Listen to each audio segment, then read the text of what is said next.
Hi, Hey, Tiana.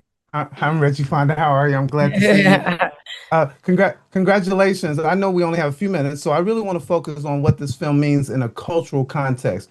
Your performance is undeniably powerful, and your character requires an intensity that makes her somewhat unlikable yet profoundly sympathetic.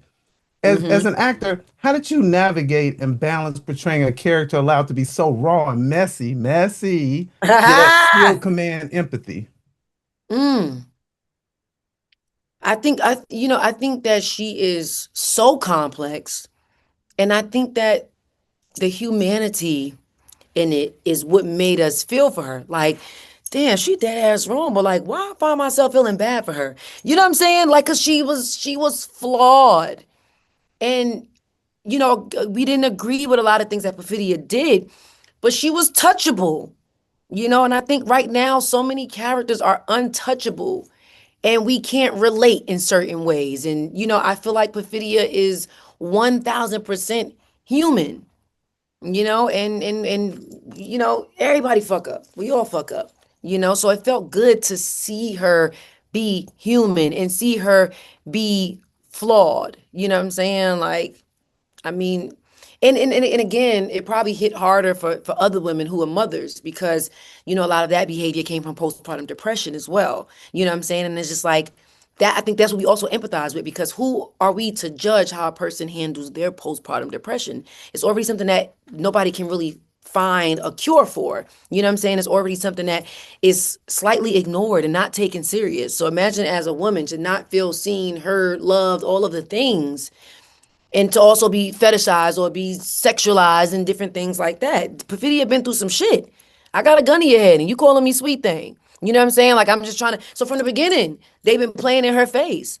You know what I'm saying? I feel like Perfidia was robbed of so much. And she was put in these positions where she had no choice because she was selfish. Of course. So all that mattered was her. She was very, very selfish. She was very selfish. But one thing about it is Perfidia always stood 10 toes down on who she was unapologetically, whether we liked it or not. Yeah. So the title, One Battle After Another, it really suggests a relentless, never-ending fight. In your view, what was the specific battle that this film ultimately was referring to? And what was your biggest personal battle while living in this character's body? My biggest personal battle, I'm not going to front, was the scene where I had to walk away from Baby Willa. I mean, that was very, very tough for me because, again, I am in this character. Um, but I would have, I handled my postpartum depression differently than Perfidia handled her postpartum. You get what I'm saying? Because everybody handled it different ways, So that was a battle trying not to cry in that scene because you see in that scene she had to be very cold. She had to stand on this is the new consciousness and I'm not your other buddy and I'm not boom boom boom. I'm out.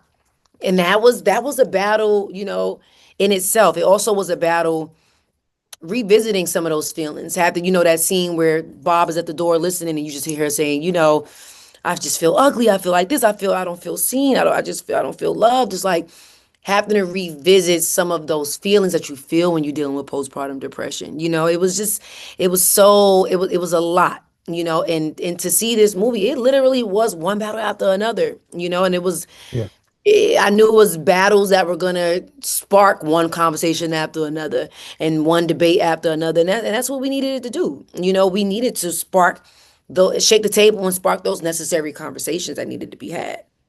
Well, one of those conversations is the ensemble of African American women in this film, from Regina Hall to Chase to Starletta and yourself, were provided with such remarkable agency and authority within the serious narrative. Can you talk about the importance of seeing Black women on the screen who are not just resilient, but who assume this kind of power and command? Mm. I mean, I think it's so important. I love that in this movie, you get to see every version of a Black woman. So even though, Perfidia has shit, ooh, she has shit, she's such a hothead. It felt good to see Deandra be the piece. You know what I'm saying? It felt good to see Regina be what kind of like, she kept it together. She kept it together. And then it felt good to see Willa hold it down, for the new generation. You know what I'm saying? And see her, this 16-year-old girl, is cuffed to a car and still making it happen. It showed independence and showed, to your point, resilience. Like, I mean, I think that it was a perfect balance. We were all who we needed to be in this movie to make this movie what it was. You know what I'm saying? Like, I think it was just so important for that representation to show that you can see a little bit of you in every single character. Or if you can't relate to Perfidia, you can relate to Deandra. If you can't relate to Deandra, if you selfish, you can relate to Perfidia. And if you young and you coming up, you can relate to Willa. And that's what I love about it. And that's the part that I don't want to go over people's heads, because you have some people that's also sensitive too about how Perfidia is portrayed, but it's just like, at the same time, we got to also remember that if Perfidia don't fall, and if she made all the right decisions, what was she setting up for Willa? This anchors the movie. This sets the tone for what this story is. You know what I'm saying? She's supposed to fall for Willa to rise. You know what I'm saying? And go and be who she needs to be. And at that end, when she comes back, do you have love? Are you happy? Will you try and change the world like I did? We failed, but you won't. You know what I'm saying? Like that, even that letter would not have been that letter if everything went the way we Mm, wanted it to go for Perfidia. wow. Firstly, thank you for this powerful performance. It's truly compelling, and it's an absolute pleasure to always talk to you. Thank you Thank so much. you. Likewise. All right.